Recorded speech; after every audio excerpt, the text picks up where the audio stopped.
The rhythm of the mop against the polished floor was almost meditative. 3 years I'd worked as a janitor at Montgomery Industries, one of the biggest tech companies in the city. 3 years of cleaning floors, emptying trash cans, and staying invisible. And I was good with that. Really. But tonight was different.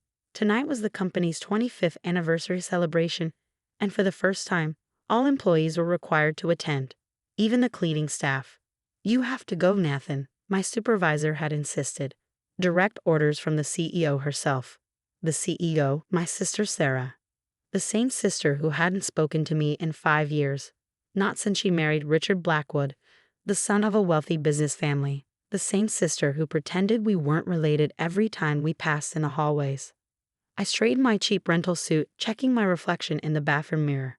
At 32, I looked older than I should. Life hadn't been kind since our parents died, leaving us nothing but debt. Sarah had Richard's family to help her through college.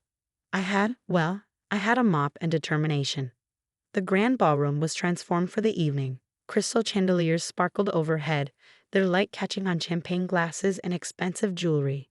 I stood in the corner, nursing a glass of water, trying to blend into the wallpaper. "Nathan, I didn't expect to see you here."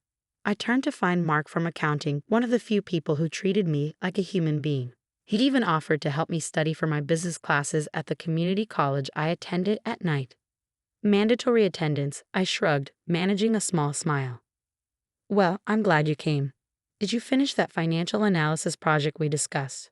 Before I could answer, a familiar laugh cut through the crowd. Sarah was making her entrance, stunning in a designer red dress, her dark hair swept up elegantly. Richard was at her side, along with several board members. "Oh, look," she announced, her voice carrying clearly across the room. "Even the janitors cleaned up for tonight." Laughter rippled through her entourage. I felt my face burn but kept my expression neutral. This was nothing new. "Sarah," Richard chuckled, "don't be cruel. I'm sure. What was your name again?" He looked at me with practiced disdain. "Nathan," I said quietly. "Nathan Crawford." Sarah's smile flickered for just a moment. "Crawford? Oh, what a coincidence. That's my maiden name too." She turned to the board members. "No relation, of course. Can you imagine? A CEO's brother working as a janitor? How embarrassing would that be?" More laughter. Mark shifted uncomfortably beside me. "Actually," I started, but Sarah cut me off. "I mean, really, some people just lack ambition, don't they? Content to stay at the bottom, cleaning up after their betters." Something snapped inside me. 5 years of silence. 5 years of pretending. 5 years of watching her climb higher while pushing me lower. "You're right, Sarah," I said, my voice steady. "It would be embarrassing to have a janitor for a brother. Almost as embarrassing as having a sister who denies her own family to protect her image." The room fell silent. Sarah's perfect smile froze. "Security," Richard started to call, but I was already pulling off my name badge. "Don't bother. I quit." I turned to leave, dignity intact, when a deep voice stopped everyone in their tracks. Now, why would my best undercover analyst want to quit?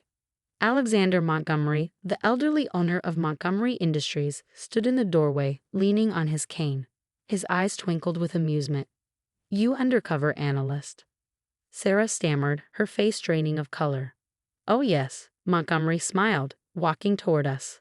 "Nathan has been my eyes and ears in this company for the past 3 years. His reports on employee treatment, corporate culture, and potential inefficiencies have been invaluable, especially his observations about nepotism in upper management." The ballroom erupted in whispers. Sarah swayed slightly, gripping Richard's arm. But he's a janitor," she protested weakly. "A janitor who's been attending business school at night," Montgomery continued, "who graduated top of his class last month. A janitor who uncovered the accounting irregularities in the Pacific Division that saved us millions. Tell me, Sarah, did you ever wonder who left those anonymous tips that made you look so good in front of the board?" I stood frozen as Montgomery placed a hand on my shoulder. "That would be your brother," he said, emphasizing the word. "The same brother you've been pretending doesn't exist." Sarah's perfectly applied makeup couldn't hide her shock. The board members who had been laughing earlier now looked between us with new interest. "Mr. Montgomery," I started, but he held up a hand. "Nathan, I think it's time we moved you to your real office, the one next to mine."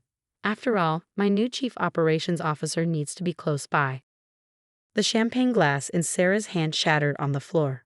The next morning, Montgomery Industries was buzzing with whispers.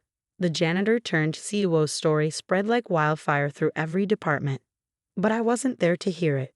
I was sitting in my new office, a spacious corner room with floor-to-ceiling windows, trying to process how much my life had changed in just 12 hours. "Your new suits will arrive this afternoon," Mr. Montgomery said, walking in without knocking. "Can't have my COO wearing rentals now, can we?" "Mr. Montgomery," I started, standing up. "I need to ask, why me? Why the whole undercover operation?" He settled into one of the leather chairs facing my desk, his wise eyes twinkling. "When I started this company, I was a janitor's son. Nobody took me seriously. But I learned something valuable. The people who clean your offices know more about your company than any consultant ever will." He leaned forward, his expression serious. 3 years ago, when Sarah became CEO, I noticed changes, not good ones. Morale dropped. Good people left. Then I saw you, her brother, applying for a janitorial position. I was curious. "So you tested me?"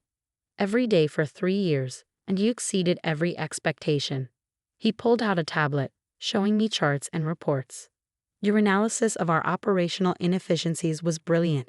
Your suggestions for improving employee welfare were compassionate and cost-effective. But most importantly, you showed integrity. Even when Sarah treated you badly, you never used your discoveries to hurt her or the company." A knock at the door interrupted us. Sarah stood there, looking significantly less polished than usual. Her designer suit was slightly wrinkled, her eyes red-rimmed. "Nathan, I mean Mr. Crawford," she said stiffly. "The board requests your presence in the conference room." Mr. Montgomery's eyes narrowed. "I wasn't informed of a board meeting." "It's an emergency session," Sarah replied, not meeting his gaze. I followed them to the conference room, where the entire board sat waiting. Richard was there too, looking smug. Warning bells went off in my head. "Mr. Crawford," one of the board members began, "while your undercover work was impressive, we have concerns about your qualifications for such a senior position. Specifically," Richard interjected smoothly, "your lack of executive experience. Sarah has documentation showing several incidents during your tenure here." Sarah slid a folder across the table.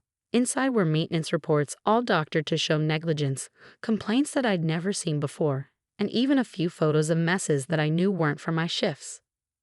Furthermore, Sarah added, finding her confidence, there are questions about unauthorized access to company files during your time as a janitor.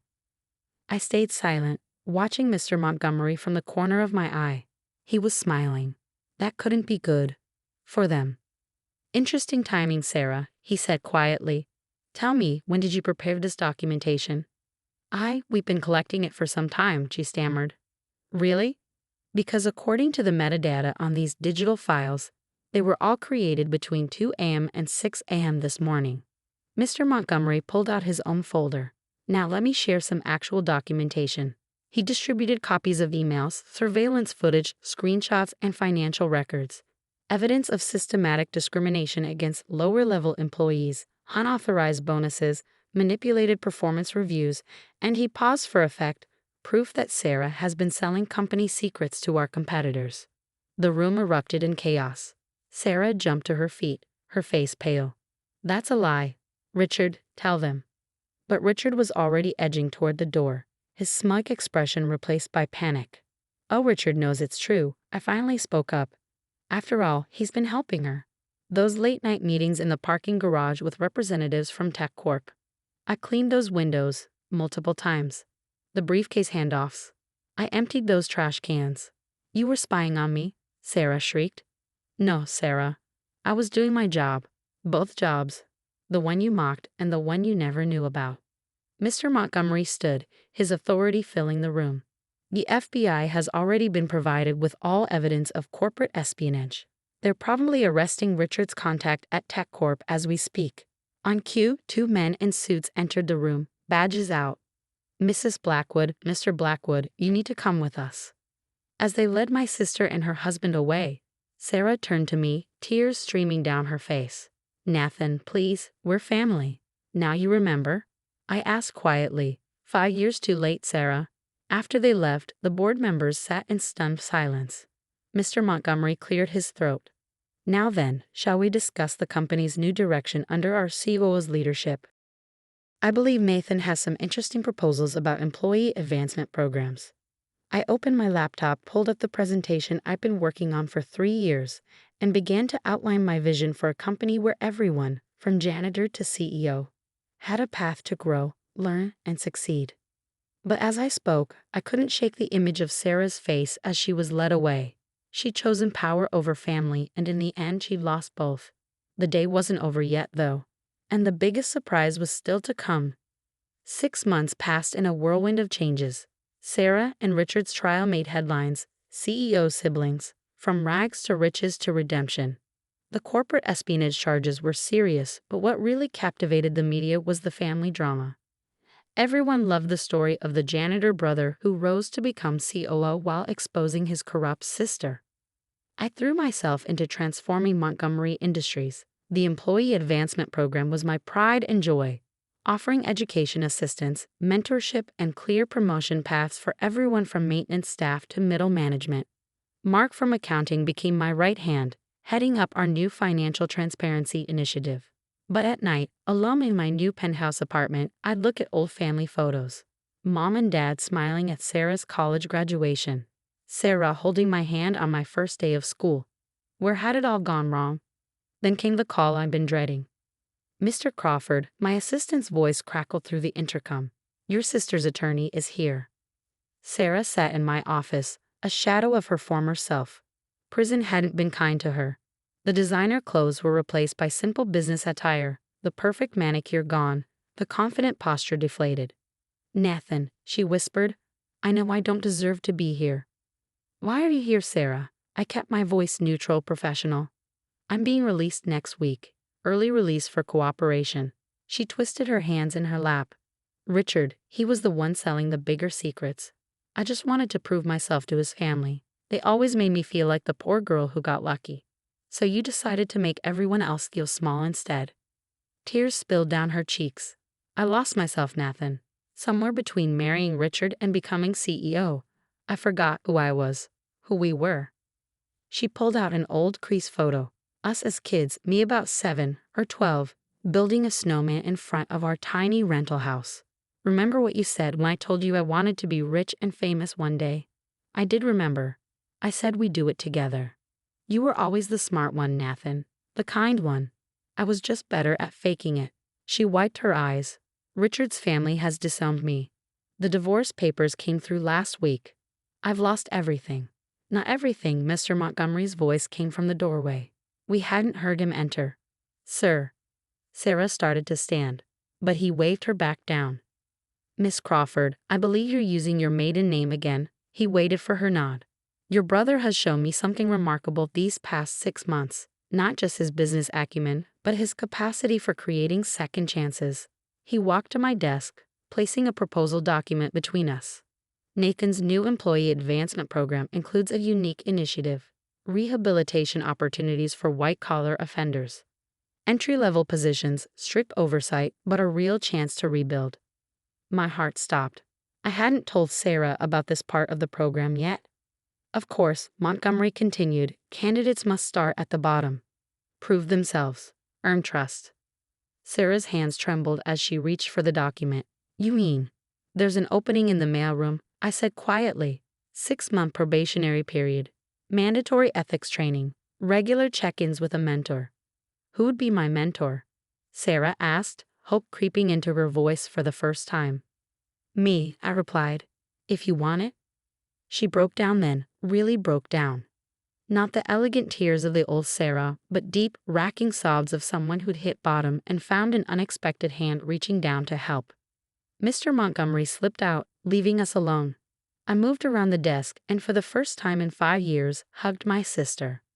I don't deserve this chance, she whispered into my shoulder. Maybe not, I agreed. But that's what family does. We lift each other up, even when it's hard. Especially when it's hard. 1 year later, the company newsletter sat on my desk, featuring an article about our successful rehabilitation program. Sarah's picture was there, smiling genuinely as she mentored another program participant. She'd worked her way up to program coordinator in record time, her experience serving as both warning and inspiration. Mr. Montgomery announced his retirement last week, naming me as his successor. The board approved unanimously. The janitor's son picking a former janitor as CEO. The media loved that angle. But what really mattered was the small frame on my desk, holding two photos side by side. The old one of Sarah and me building a snowman, and a new one from the company picnic, us building a sandcastle with some employees' kids, both laughing like we used to. Ready for the board meeting, Sarah poked her head in, clutching a stack of quarterly reports. Just thinking about how far we've come, I smiled. Together, she added softly, like you always said. As we walked to the conference room, employees greeted us both warmly. No whispers, no mockery, no pretense. Just two siblings who'd lost their way and found it again, proving that success means nothing without family to share it with. Mr. Montgomery watched us from his office, satisfaction evident in his wise old eyes. His company legacy wasn't just about profits or innovation. It was about second chances, redemption, and the power of keeping your humanity even at the top. You know what, little brother? Sarah said as we reached the conference room. I finally feel rich, really rich, and it has nothing to do with money. I squeezed her shoulder. Me too, sis. Me too.